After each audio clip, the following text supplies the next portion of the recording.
Il Consiglio regionale dell'Abruzzo a sostegno dei comuni abruzzesi, con la messa a disposizione dei territori delle professionalità tecniche ed amministrative maturate dall'ente, prosegue l'avvio dei lavori per il recupero e la valorizzazione del complesso medievale di Castel Camponeschi a Prata d'Ansidonia, in provincia dell'Aquila. Inaugurato il cantiere alla presenza, tra gli altri, dei vertici politici ed amministrativi del Consiglio regionale, come il presidente Lorenzo Sospiri, il vicepresidente Roberto Sant'Angelo, il dirigente dell'USRC Raffaello Fico ed il titolare della ditta che si è aggiudicata l'appalto, Walter Franco Rosa. Un grande onore di poter partecipare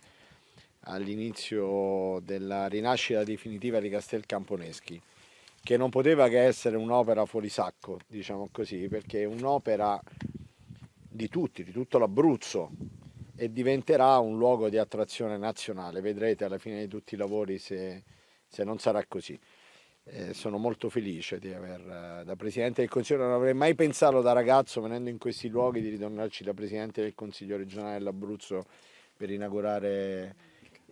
il cantiere. Il Consiglio regionale è ente attuatore di questa misura del Piano Nazionale di Resilienza, è ente attuatore, tra l'altro un grande lavoro svolto da tutta la struttura tecnica sotto la guida del nostro direttore Paolo Costanzi, perché a maggio 2022 avevamo chiuso già la progettazione, abbiamo fatto tutti gli adempimenti di gara e adesso gennaio 23 stiamo inaugurando il cantiere dell'opera, che a ottobre tra l'altro dovrebbe essere finita secondo le tempistiche e il cronoprogramma dei lavori. Quindi noi vogliamo che sia un borgo non solo d'élite che attragga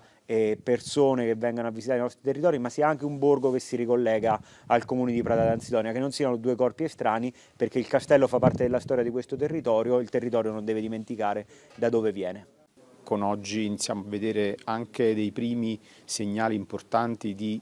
complementarità alla ricostruzione fisica, perché questo è un caso di sviluppo del territorio che si aggiunge appunto alla ricostruzione. È una ripresa socio-economica che passa dalla valorizzazione di monumenti, di attività che sono connesse al recupero di manufatti di grande valore storico, a cui stiamo aggiungendo anche altre azioni immateriali, come ad esempio la realizzazione di cammini che uniranno queste bellezze del territorio. Oggi c'è stata la consegna di questo primo lotto di intervento sul recupero di Castel Camponeschi, prevederà la rimessa a nuovo, il recupero di tutti quegli immobili che erano destinati ad alloggio. Quindi diciamo la parte, il cuore diciamo, del castello, dall'ingresso fino più o meno a tutto il percorso diciamo,